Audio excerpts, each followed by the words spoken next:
Hello दोस्तों, आप सभी को अपने YouTube channel youth global study पे स्वागत है। आशा करते हैं कि आप लोग बहुत ही अच्छे होंगे और अपने तैयारी में लगे होंगे। आज जो फिजिक्स का जो अगला जो चैप्टर जो है पदार्थ के सामान्य गुण का क्वेश्चन लेकर आए हैं। और जो भी लोग नए होंगे तो ये चैनल को लाइक सब्सक्राइब और शेयर कर लें। और इससे पहले जो फिजिक्स का जो भी टॉपिक वाइज वीडियो अपलोड किया जा रहा है वो जरूर देखें, आपके एग्जाम के लिए बहुत ही हेल्पफुल होगा। क्योंकि इसमें जो है एनसीईआरटी और साइंस का जो एनसीईआरटी जो क्वेश्चन जो होता है और प्रीवियस ईयर क्वेश्चन दोनों इसमें करवाया जा रहा है। ये जो चैप्टर में जो है आपको पदार्थ के सामान्य गुण जो चैप्टर जो आज चलेगा इसमें बहुत सारा जो है केमिस्ट्री का और फिजिक्स का दोनों का इसमें मिक्स क्वेश्चन आपको मिलेगा। जो कि दोनों ये जो टॉपिक होता है वो दोनों सब्जेक्ट में पढ़ना पड़ता है। फिजिक्स में भी मिलेगा और आपको केमिस्ट्री में भी मिलेगा। चलिए इसमें क्वेश्चन नंबर फर्स्ट से स्टार्ट करते हैं। ये वीडियो को 102 बार जरूर देखें। 102 बार देखने पर यह वीडियो आपको क्लास में ही याद हो जाएगा।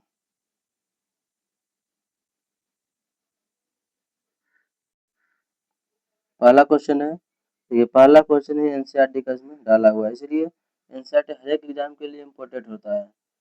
तो ये सीरीज आपको बहुत ही बेनिफिट होने वाला है। चलिए पहला क्वेश्चन है कि चित्र में दो लड़के दिया गया है, ठीक है, ए और बी दिया हुआ है। एक ब्लॉक पर बल लगाते हुए दिखाया गया है। यदि ब्लॉक दाहिने ओर गति करता है, किस साइड, तो दाहिने साइड गति करता है, तो निम्नलिखित में से कौन सा कथन सही है। जब ब्लॉक दाहिने की ओर जब गति कर रहा है तो ए द्वारा लगाया गए बल का परिणाम बी की अपेक्षा क्या होगा, अधिक होगा, तभी तो वो दाहिने ओर गति करेगा। इसीलिए इसका ऑप्शन नंबर इसका ए राइट हो जाएगा। चलिए अगला क्वेश्चन पे आते हैं। अगला क्वेश्चन है, थोड़ा जूम कर लेते हैं।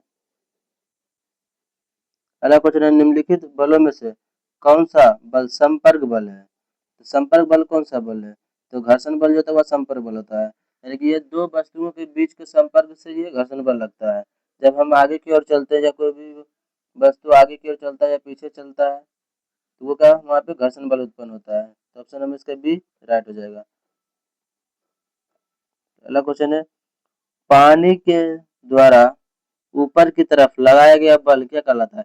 तो पानी के द्वारा जो ऊपर की ओर जो बल जो लगता है ऊपर की ओर उससे उत्प्लावन बल बोला जाता है। यानी कि ऑप्शन नंबर इसका सी राइट हो जाएगा। इसीलिए पानी में कोई वस्तु डूबा हुआ रहता है तो आप उसको खींचेंगे तो बहुत ही हल्का महसूस होगा, लेकिन वो पानी की सतह से जब अलग हो जाएगा तो बहुत भारी लगेगा। अगला क्वेश्चन है, जैसे ही एक तरल पदार्थ की मुक्त सतह से गहराई कम होती है तो तरल द्वारा डाला गया दबाव क्या होगा। तो तरल द्वारा जो दबाव जो लग रहा है वो कम हो जाएगा। यानी कि ऑप्शन नंबर इसका सी राइट हो जाएगा। सभी बताया कि कोई वस्तु आज तरल में पूरा डूबा हुआ रहेगा, ठीक है, तो उसमें तरल द्वारा बल लगता है, जितना वो विस्थापित करता है वस्तु पानी को, तो वस्तु क्या लगता है, हल्का लगता है। लेकिन तरल से जैसे ही अलग होगा तो वस्तु क्या लगेगा, भारी लगने लगेगा, क्योंकि तरल द्वारा बल कम हो जाता है। चलिए अगला क्वेश्चन पे आते हैं कि डाइस में वृद्धि के साथ एक ठोस द्वारा डाले गए दबाव में कमी आती है। तो किसमें वृद्धि करने के बाद, जब क्षेत्रफल में जब वृद्धि करते हैं तो ठोस द्वारा जो दबाव डाला जाता है उसमें कमी आ जाता है। यानी कि ऑप्शन नंबर इसका बी राइट हो जाता है। इसका जैसे इसका एग्जाम्पल इस तरह समझ सकते हैं कि लोहे का जब कील को पानी में डाला जाता है वो डूब जाता है, लेकिन वो लोहे का जो जहाज जो बनाया जाता है या कोई भी वस्तु बड़ा जैसा तो वो क्या था, पानी में नहीं डूबता क्योंकि उसका क्षेत्रफल क्योंकि अधिक किया जाता है। चलिए अगला क्वेश्चन पे आते हैं। अगला क्वेश्चन है, उत्क्षेप बल और भार कार्य करते हैं। तो उत्क्षेप बल और भार दोनों विपरीत दिशा में कार्य करते हैं। यानी कि ऑप्शन नंबर इसका बी राइट हो जाएगा। उत्क्षेप बल जो पानी में वस्तु को डुबाते हैं तो ऊपर के जो बल लगता है उसी को उत्क्षेप बल या प्लावन बल कहा जाता है। अगला नंबर क्वेश्चन पे आते हैं। अगला नंबर क्वेश्चन है, जहाजों की गति में वृद्धि किस पर आधारित है। तो जहाज में जो गति में जो वृद्धि जो होता है वह आर्किमिडीज सिद्धांत पर आधारित है। यानी कि ऑप्शन नंबर इसका है राइट हो जाएगा। अगला क्वेश्चन है, किसी वस्तु का तरल पदार्थ पर रखे जाने से उत्पन्न ऊर्ध्वगामी दबाव को क्या कहा जाता है। ऊर्ध्वगामी जो दबाव होता है इसी को उत्प्लावन, जिसको अंग्रेजी में बायंट फोर्स बोलते हैं। यानी कि ऑप्शन नंबर इसका ए राइट हो जाएगा। चलिए अगला क्वेश्चन पे आते हैं। अगला क्वेश्चन है, एक डूबे हुए पिंड पर पानी द्वारा लगाए जाने वाले उत्प्लावन बल का दूसरा नाम क्या आता है, जस्ट बताएं। उत्प्लावन बल को ही उत्क्षेप बल कहा जाता है, बायंट फोर्स। यानी कि ऑप्शन नंबर इसका बी राइट हो जाएगा। ये वीडियो देखने से आपको ये भी फायदा होगा कि कम समय में अधिक से अधिक क्वेश्चन का आपका रिवीजन भी हो जाएगा, जो कि आप खुद से पढ़िएगा तो उतना जल्दी रिवीजन नहीं कर पाइएगा जितना इस वीडियो के माध्यम से आप कर सकते हैं। चलिए अगला क्वेश्चन पे आते हैं।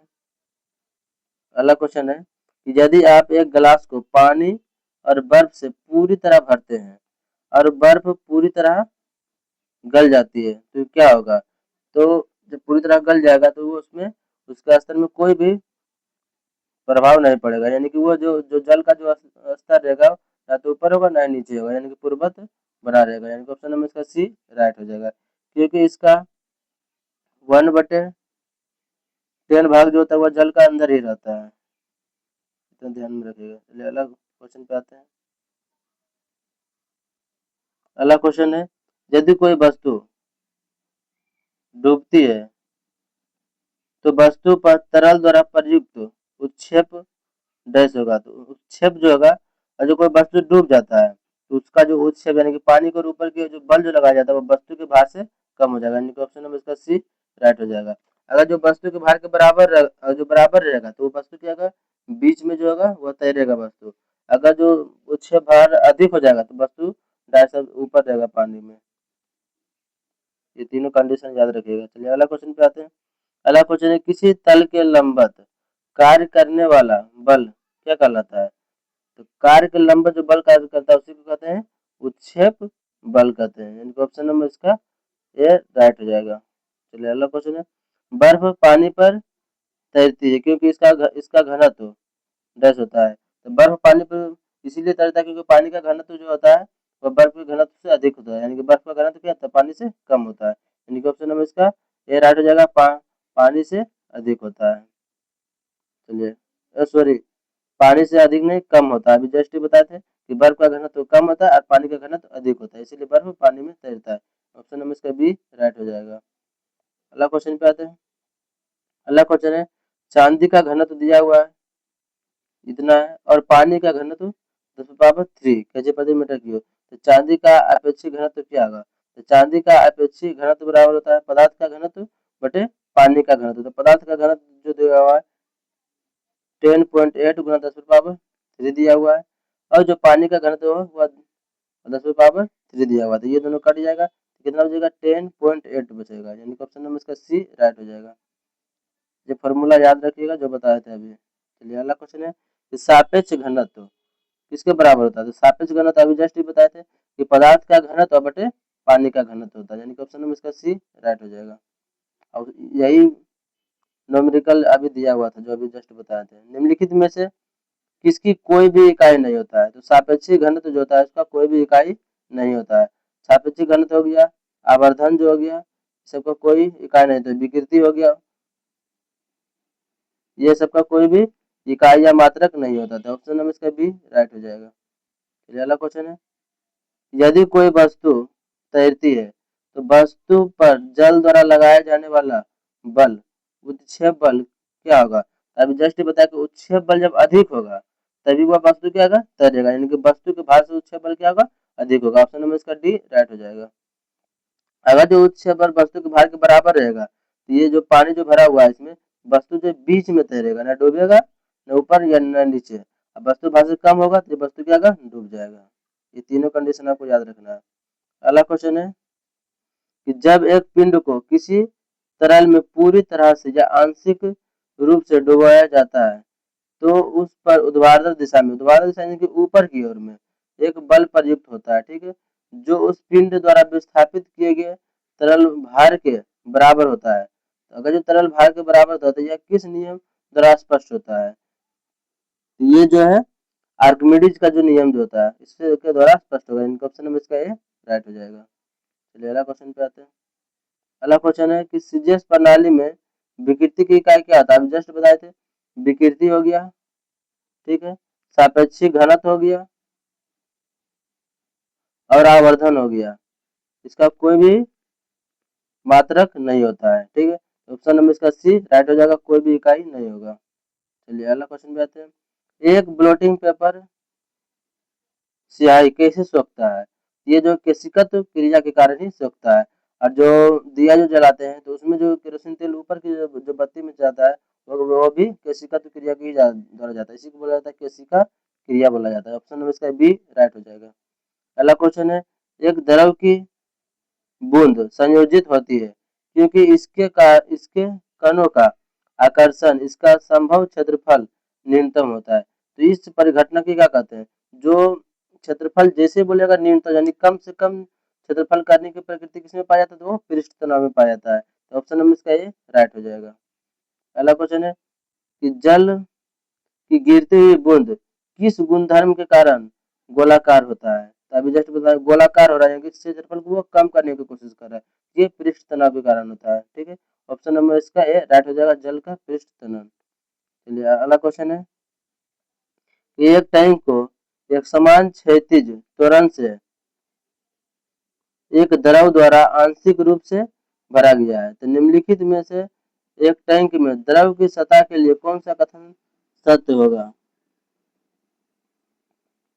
देखने की द्रव की सतह गति की दिशा में गिरता है, ये तो सही है। और टैंक पीछे की ओर उठता है, तो यानी कि ऑप्शन नंबर इसका ए राइट हो जाएगा।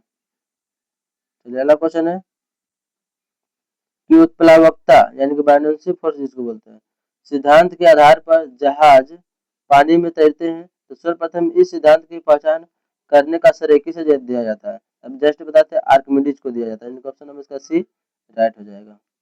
अगला क्वेश्चन है, निम्नलिखित में से कौन सा कारक किसी दिए गए द्रव में वस्तु पर कार्यरत उत्प्लावन बल के परिणाम पर निर्भर करता है।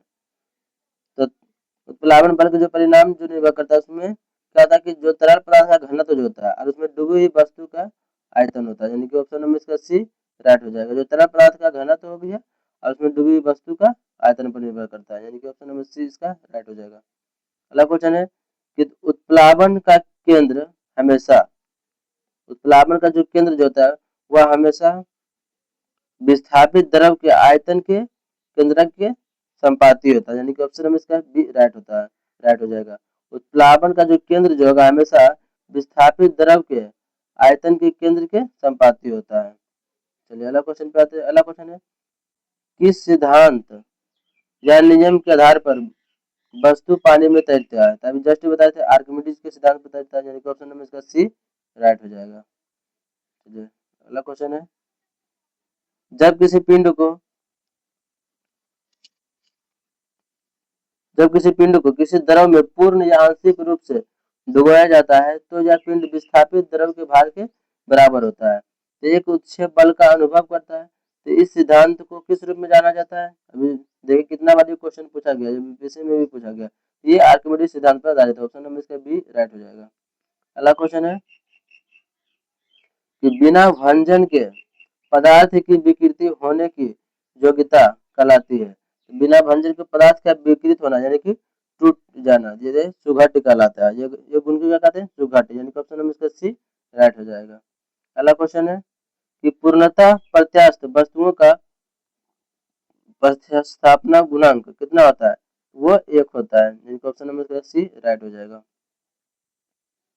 उत्प्लावन बल का परिमाण तरल के किस पर निर्भर करता है। उत्प्लावन बल का जो परिमाण होता है वह तरल के घनत्व पर निर्भर करता है, उसका घनत्व कितना है। तो ऑप्शन नंबर इसका बी राइट हो जाएगा। अगला क्वेश्चन है, उत्प्लावन बल का डैश द्रव की घनत्व और आयतन पर निर्भर करता है।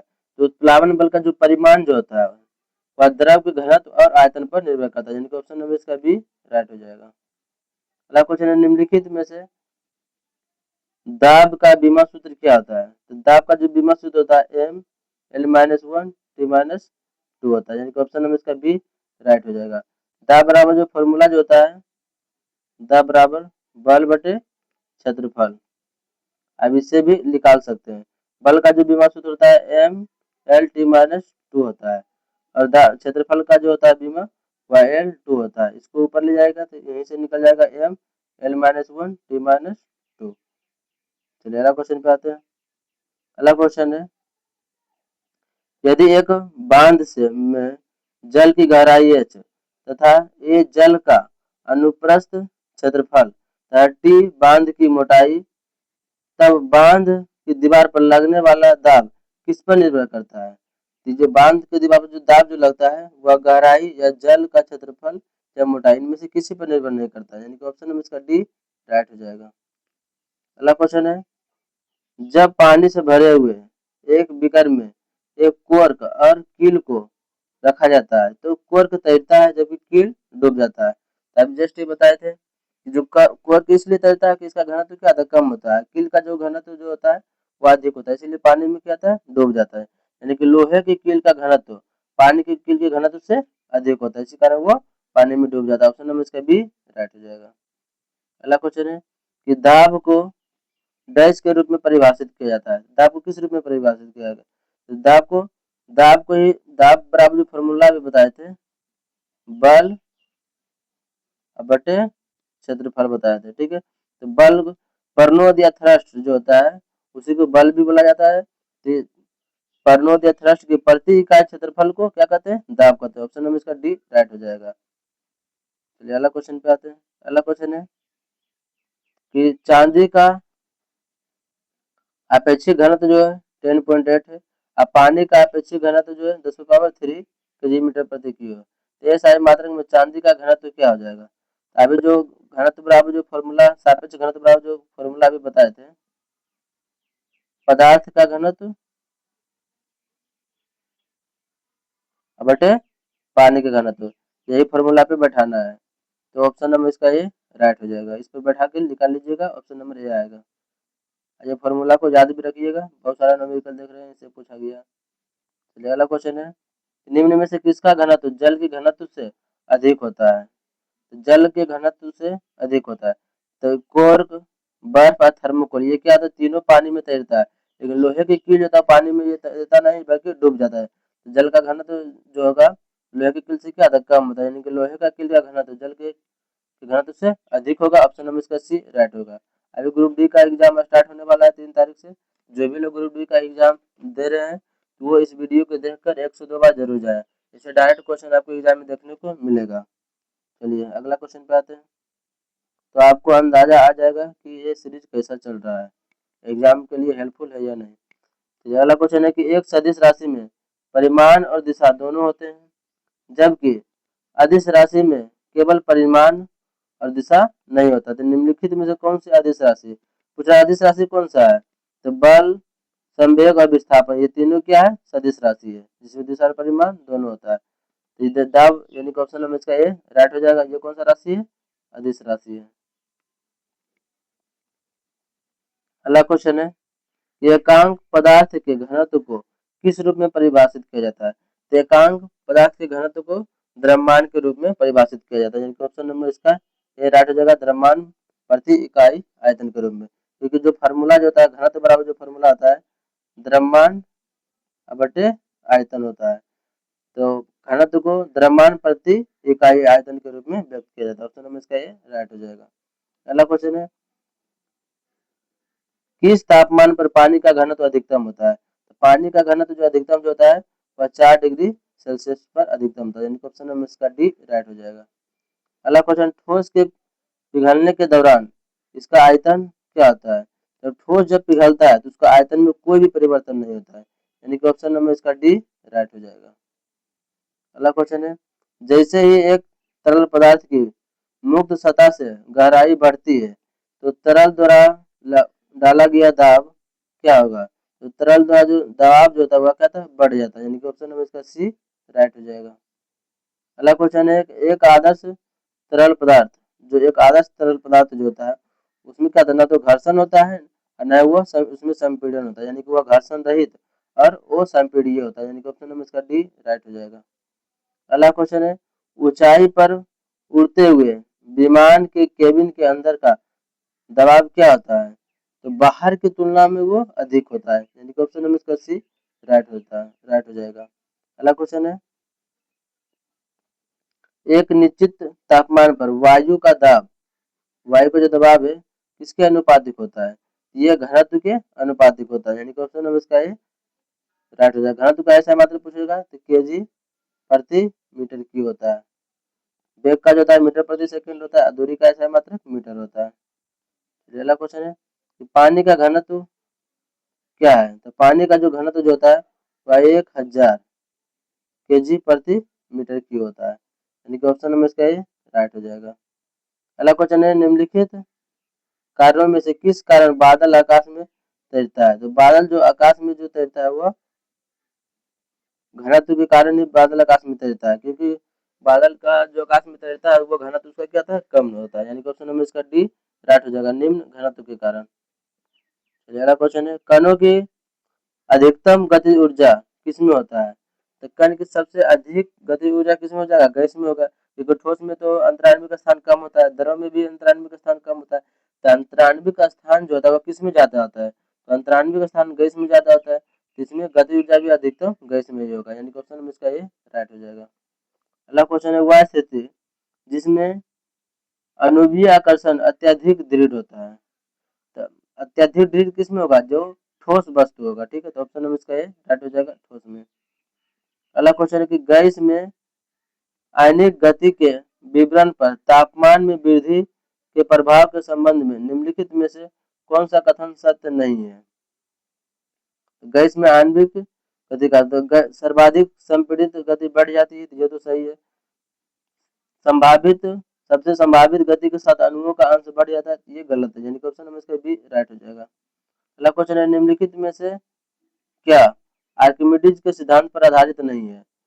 आर्किमिडीज के सिद्धांत पर क्या आधारित नहीं है? तो ये जो हाइड्रोमीटर, पनडुब्बी हो गया, इलेक्ट्रोमीटर, ये तीनों आर्किमिडीज के सिद्धांत पर आधारित है। ओडोमीटर जो है ये आर्किमिडीज के सिद्धांत पर आधारित नहीं, इसलिए ऑप्शन नंबर इसका डी राइट हो जाएगा। ओडोमीटर के द्वारा जो है दूरी को मापा जाता है। चलिए अगला क्वेश्चन है, वस्तु किसी गैस द्वारा पात्र के दीवार पर लगाया गया बल है, तो गैस के अणुओं के क्या होता है? तो गैस के जो अणु जो होता है वह दीवार से टकराने के कारण उसमें संवेग में परिवर्तन होता है, यानी कि ऑप्शन नंबर इसका ये राइट हो जाएगा। मिट्टी का तेल लालटेन बत्ती में इनमें से किस गुण के कारण ऊपर चढ़ता है? अभी जस्ट ये बताए थे, ये एग्जांपल बताए थे, उसमें क्या था, केशिकत्व क्रिया जो होता है, केशिकत्व क्रिया के कारण ही वाला जो होती जो दिया जो होता है उसमें जो केरोसिन जो होता है बत्ती के माध्यम से ऊपर चढ़ता है, ऑप्शन नंबर इसका बी राइट हो जाएगा। अगला क्वेश्चन है कि द्रव में पूर्णतः आंशिक रूप से डूबे हुए किसी पिंड पर ऊपर की ओर लगने वाला उत्प्लावन बल पिंड द्वारा विस्थापित द्रव के भार के बराबर होता है, यह कथन किससे संबंधित है? यह कथन जो होता है आर्किमिडीज के सिद्धांत से संबंधित है, यानी ऑप्शन नंबर इसका ये राइट हो जाएगा। अगला क्वेश्चन है, निम्नलिखित में से कौन सा आर्किमिडीज के सिद्धांत पर आधारित नहीं है? इलेक्ट्रोमीटर ये तो आधारित है। हवाई जहाज में पंखों की डिजाइनिंग ये आर्किमिडीज सिद्धांत पर आधारित नहीं है, यानी कि ऑप्शन नंबर इसका भी राइट हो जाएगा। अगला क्वेश्चन है, निम्न में से कौन से भौतिक विदों ने उत्प्लावन बल के अस्तित्व की व्याख्या की? तो उत्प्लावन बल का व्याख्या किसने किया था? आर्किमिडीज ने किया था, ऑप्शन नंबर इसका ये राइट हो जाएगा। चलिए अगला क्वेश्चन पे आते हैं। आगे तो क्वेश्चन नहीं दिया हुआ, ये चैप्टर जो था पदार्थ के सामान्य गुण, इसमें टोटल जो क्वेश्चन जो था 1 से लेकर 51 तक था, ठीक है, 57 तक था। आप लोग देख सकते थे इसमें एनसीईआरटी जो प्रीवियस है जो अलग अलग एग्जाम में जो पूछा गया था सारा क्वेश्चन का कलेक्शन इसमें कराया गया है, ठीक है। तो अगर ये वीडियो आपको अच्छा लगे तो चैनल को लाइक सब्सक्राइब और शेयर जरूर करें। जय हिंद।